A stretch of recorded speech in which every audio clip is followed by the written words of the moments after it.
Vào tháng 7, trong khuôn khổ cuộc cải cách các tổ lực lượng vũ trang được Chủ tịch Trung Quốc Tập Cận Bình khởi xướng, lực lượng tuần duyên nước này đã được chuyển cho Quân ủy Trung ương quản lý. Sự điều chỉnh có thể xóa mờ, lằn ranh giữa các hoạt động tuần duyên và quân sự trên vùng biển Hoa Đông. Nhật Bản kỳ vọng rằng lực lượng thủy quân lục chiến mới thành lập có thể trở thành một công cụ răn đe trước hiện diện quân sự ngày một lớn của Trung Quốc. Mỹ quyết chặn Trung Quốc đặt sự đã rồi trên Biển Đông. Cố vấn an ninh Mỹ John Bolton cảnh báo sự gây hấn của Trung Quốc, khẳng định Mỹ quyết tâm chặn âm mưu áp đặt sự đã rồi trên Biển Đông. Trung Quốc đang mưu đồ đặt cộng đồng quốc tế trước sự đã rồi. Cố vấn an ninh quốc gia Mỹ John Bolton hôm 26 tháng 9 đã cảnh báo những hành động rất nguy hiểm của Trung Quốc trên Biển Đông. Giữa lúc Bắc Kinh chỉ trích các cuộc tuần tra đảm bảo tự do hàng hải của Mỹ và các nước đồng minh trong vùng biển này, Liên Hợp Quốc hôm 26 tháng 9 sẽ tổ chức phiên tranh luận tại cuộc họp thường niên của Đại hội đồng Liên Hợp Quốc và Tổng thống Donald Trump dự định có bài phát biểu trước các nhà lãnh đạo thế giới về những chủ đề được cho là quan trọng đối với Mỹ. Cố vấn an ninh quốc gia Mỹ John Bolton đã tiết lộ những chủ đề mà ông cho là Tổng thống Trump sẽ đề cập đến trong bài phát biểu tại Liên Hợp Quốc. Theo ông Bolton, Tổng thống Trump sẽ có thể phát biểu trước Đại hội đồng về chủ quyền của Mỹ, cũng như là bằng cách nào để cho Mỹ khiến điều đó phù hợp với vị thế của mình trên trường quốc tế. Chúng tôi có một số vấn đề lớn với hai cường quốc khác nhau của thế giới. Với Trung Quốc là về thương mại và các vấn đề rộng lớn hơn liên quan tới xung đột địa chính trị. Còn với Nga thì chúng tôi cũng đang đối đầu trong hàng loạt lĩnh vực khác nhau, ông Bolton nói. Theo Cố vấn an ninh quốc gia Mỹ, Trung Quốc dường như vẫn đang tìm cách suy đoán bước đi tiếp theo của Tổng thống Donald Trump trong vấn đề thương mại để tìm cách đối phó và đáp trả. Ông Bolton nhấn mạnh, các cuộc đàm phán thương mại với Trung Quốc và cuộc chiến tranh thương mại mà báo giới đang tuyên truyền trong thời gian gần đây chỉ là một phần nhỏ trong các hành vi gây quan ngại của Bắc Kinh trên toàn thế giới, trong đó có vấn đề Biển Đông. Tôi nghĩ nhiều người vẫn chưa hiểu chính xác nguy cơ ở đây là gì, và có lẽ Tổng thống Trump sẽ nêu lên những vấn đề này. Đó không chỉ là vấn đề kinh tế, đó không chỉ là về thuế quan hay thương mại, vị cố vấn an ninh Mỹ nói và nhấn mạnh rằng đó là vấn đề về sức mạnh quân sự mà Bắc Kinh đang theo đuổi và sử dụng không đúng. Theo ông, Trung Quốc đang nuôi ý định tạo ra một sự đã rồi trên Biển Đông, khiến tất cả trở tay không kịp và đang có thêm những động thái quân sự để tiếp tục làm điều đó. Ông Bolton cảnh báo, hành động này của Trung Quốc là rất nguy hiểm, mang tính gây hấn và là điều mà chính quyền Mỹ đang phải đối mặt và quyết tâm ngăn chặn. Mỹ và đồng minh đã làm tất cả để ngăn chặn âm mưu độc chiếm Biển Đông của Trung Quốc. Theo cáo buộc của Mỹ và cộng đồng quốc tế, Trung Quốc đã ngang nhiên tuyên bố chủ quyền phi lý với phần lớn diện tích của Biển Đông và có nhiều động thái quân sự hóa trái phép tại các đảo tranh chấp, thay đổi hiện trạng vùng biển này nhằm hiện thực hóa đường lưỡi bò hay còn gọi là đường chín đoạn phi pháp của mình. Ngoài ra, Bắc Kinh còn triển khai các vũ khí, tên lửa tấn công và máy bay chiến đấu, cùng với các công trình khác như sân bay, cầu cảng, trạm radar trên các đảo mà nước này chiếm đóng trái phép của Việt Nam trên quần đảo Trường Sa và đã bồi lấp trái phép trong mấy năm qua. Mưu đồ của Bắc Kinh là sử dụng sức mạnh quân sự để uy hiếp các nước Đông Nam Á đã tố cáo Trung Quốc chiếm đoạt chủ quyền, cùng với các nước không công nhận chủ quyền phi pháp của nước này và tuyên bố tự do hàng hải trên Biển Đông, đồng thời gây nguy hiểm cho hoạt động của máy bay và tàu bè trên tuyến hàng hải qua Biển Đông. Trung Quốc đã mua vũ khí gì của Nga? Chiến đấu cơ Su-35 và hệ thống phòng không S-300 là hai trong số nhiều khí tài quân sự mà Trung Quốc mua từ Nga.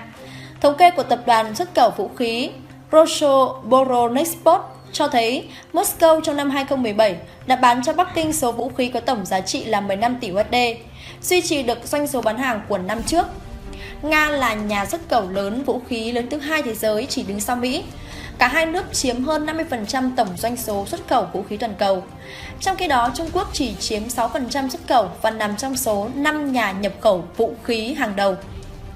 Chính quyền Tổng thống Mỹ Donald Trump hôm 20 tháng 9 thông báo áp đặt trừng phạt với Bộ Phát triển Trang bị EDD trực thuộc Quân ủy Trung ương Trung Quốc cùng với người đứng đầu cơ quan này vì mua chiến đấu cơ Su-35 và hệ thống tên lửa phòng không S-400.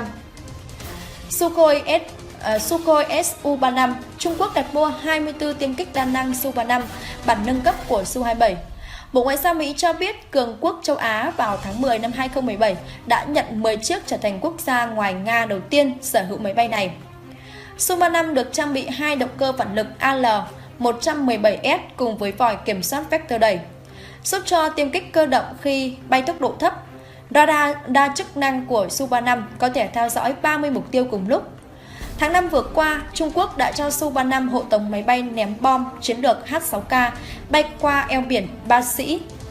Nhằm răn đe Đài Loan, hệ thống S-400, Bộ Ngoại giao Mỹ cũng cho biết Bắc Kinh nhận được tổ hợp S-400 đầu tiên trong năm nay. Theo một hợp đồng ký kết vào cuối năm 2014, S-400 có khả năng phóng các loại tên lửa đánh chặn từ tầm ngắn đến tầm xa, 40 đến 400 km và đánh trúng mục tiêu cách mặt đất từ 10 m đến 30 km.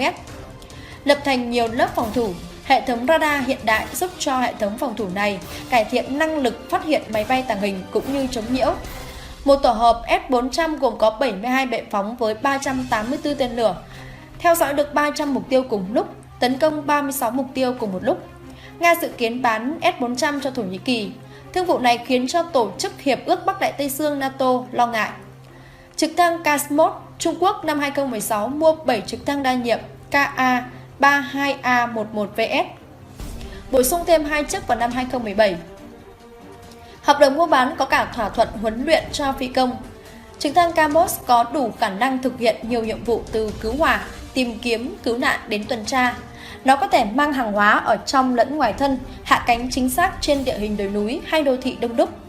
Động cơ AL-31F tính đến cuối năm 2017 đã có 100 trong tổng số 150 động cơ AL-31F mà Trung Quốc đặt mua được giao. Động cơ này chủ yếu được dùng cho tiêm kích hoạt động trên tàu sân bay C-15.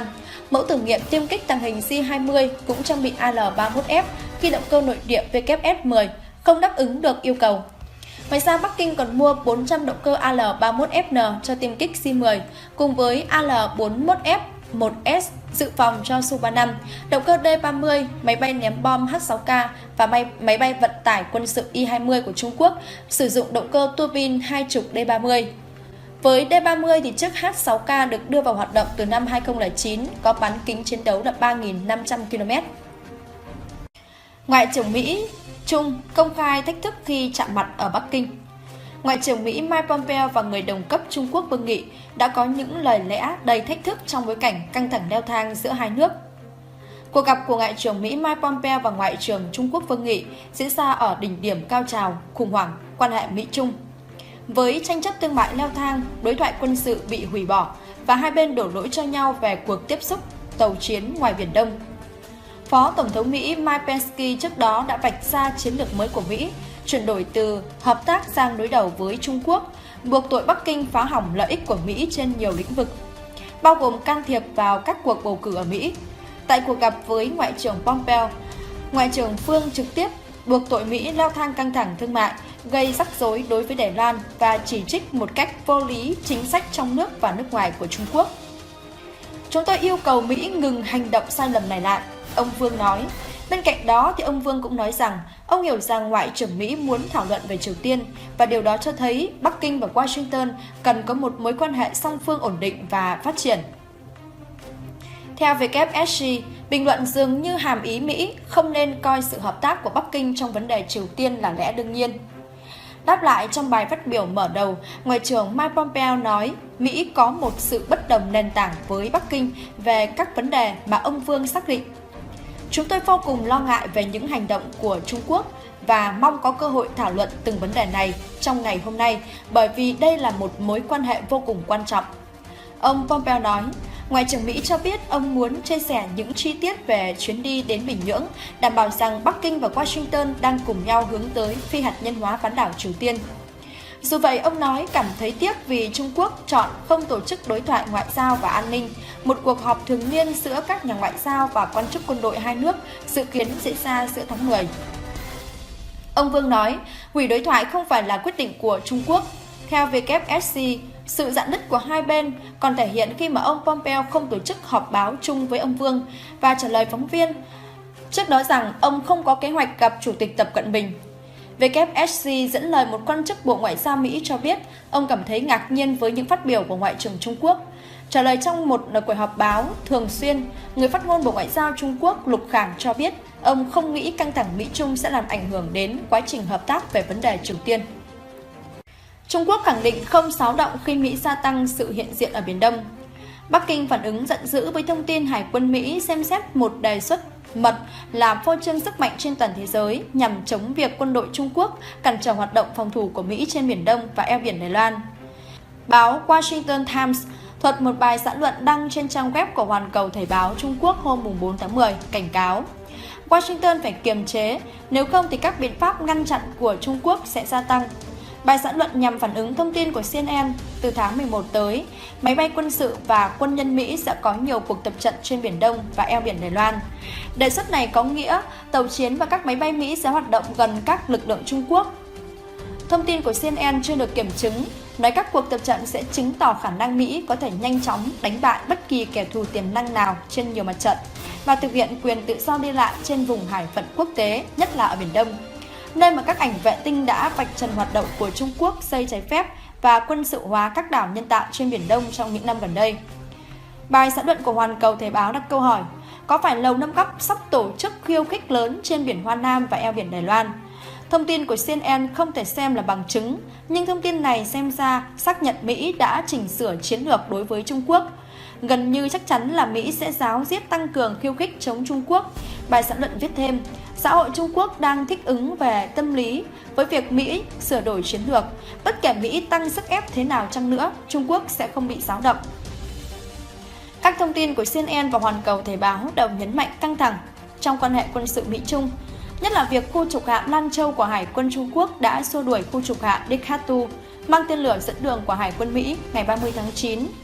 Khi chiếc Decatur có chuyến tuần tra thực hiện quyền tự do hàng hải Phonov đã đi vào khu vực bị Trung Quốc chiếm trái phép. Theo người phát ngôn Neil Christensen của hạm đội Thái Bình Dương của Hải quân Mỹ, thì khu trục hạm Decatur đã phải đổi hướng để tránh va chạm với tàu khu trục lớp Lữ Dương của Hải quân Trung Quốc.